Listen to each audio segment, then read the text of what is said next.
Hello, good evening po. I'm Marvic Beleta, YouTube channel po. Please subscribe. Salamat po. Alam niyo po ba, ang topic natin ngayong gabi ay tungkol sa fogs po. Yung alapaap po. Parang moist sa bundok after the rain po.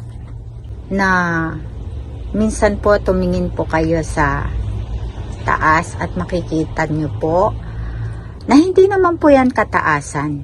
Makikita nyo po sila. Parang may mga images po sila na tao.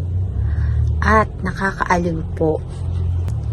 Para po silang mga angels po na mga babae, nagiging image po ng lalaki, na magkakahawak sila ng kamay at sumasabay po sila sa hangin na hindi po natin alam kung saan sila papunta at bigla na lang po silang nawawala. Naranasan nyo po ba yung ganyan? Nakakita na po ba kayo? Pagmasdan nyo po, lalo na po pag nagbibiyahe kayo, makikita nyo po yan, napakababa nila.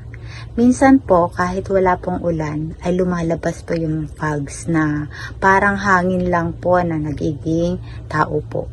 Huwag lang po kayong matakot po. At sila po ay nakakatawang tignan. Nakakatuwang tignan po pala. Para po sila mga tao na mga anghel sa langit na sumasabay po sa lipad ng hangin po. Kaya, subukan nyo po pumunta minsan sa mga bundok, sa mga puno po at iba-iba po ang makikita ninyo dito sa ating mga natures. Napakaganda po at pampawala po yan ng stress kasi nakakatuwa po. Totoo po yan. Salamat po.